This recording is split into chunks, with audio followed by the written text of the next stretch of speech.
אם הייתי אומרת עכשיו מילה אחת, קריאטין, על מה היית חושבת? בטח על הגבר החסון עם השרירים המסורטטים וקוביות בבטן. נו, ההוא מ-Holmes Place בפעם שעברה. ברור, גם אני חשבתי ככה. אבל בואו נראה מה אומר המחקר. קריאטין מספק אנרגיה תאית, ATP, ההוא ממיטוכונדריה, זוכרת? וזה קורה בעיקר בשריר ובמוח. ובפרימנופאוזה, כשסינתזת חלבון השריר יורדת וערפול מוחי עולה, קריאטין עושה 3 דברים. 1. קריאטין משמר מסת שריר. עכשיו, שריר הוא איבר מטאבולי. כל קילו שריר שורף 13 קלוריות במנוחה, ובפרימנופאוזה את מאבדת אותו.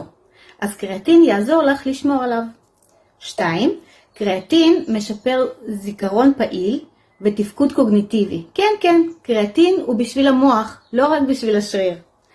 3. קריאטין מעלה רגישות לאינסולין.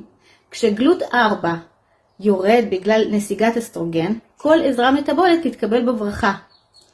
אני לוקחת קריאטין כל יום. אני בת 47, בפרימנופאוזה, דוקטורנטית בנוירואימונולוגיה, וזה אחד מכמה תוספים שאני לוקחת. כולם מוסברים במדריך שלי בקישור בביו.